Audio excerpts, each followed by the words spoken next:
more than half of Kiwis rent these days, and it's a bizarre anomaly that the current law allows letting agencies to provide services to landlords but charge tenants for them. Letting agencies would say they need the money to deal with the admin costs. Do you think they should be compensated for that? They can just charge the landlords.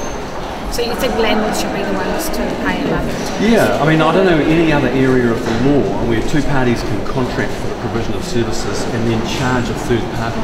How quickly can this go through? How quickly can these be gone? I would hope that they'll be well and truly, legal fees will well and truly be gone by the end of this year. Why can't you let the market decide? Why can't they have the option of charging tenants or landlords? Well, we are going to let the market decide because currently letting agencies are allowed under the law to charge a fee, and it's typically a week's rent plus GST that's not subject to market forces. If they have to pass on those, if there are costs that they have to pass on, they can pass them on to landlords who then, if they choose to, could pass them on to renters subject to market forces. But does this mean rents could just go up? They'll just add an extra $5 We don't think there's any reason to think rents will go up. In 2012, Scotland banned letting fees. There was no evidence that that led to any increase in rents. And I note that the Conservative government of Theresa May in the UK has also introduced legislation in the House of Commons to ban letting fees. So they just used to make landlords, I guess, is it used for them to become a cash cow, really? Yeah, generally letting agencies only charge these fees when market conditions are such that landlords have all the power and tenants are on the back foot. It's basically a way of gouging renters, and I think it's time that it stopped. You know if you've got cross-party support from the opposition benches? Yes, I do.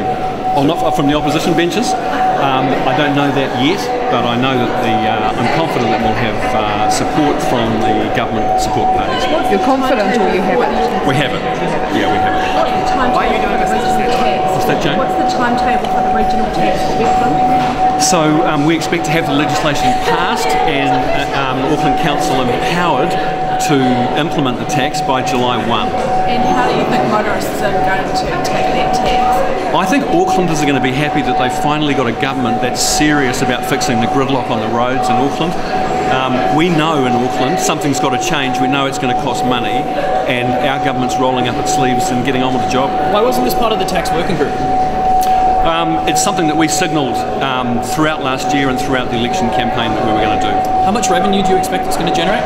We expect it will generate between $150 and $170 million a year. And what's the government going to do with that?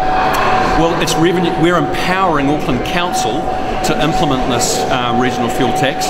They will use it to contribute their share from Auckland to a 10-year program of transport investments of new capital projects. So is it a tax that's based on changing behaviour then? No, it's a quick and efficient way to raise some revenue for a desperately needed project, and that is building a modern transport system in Auckland.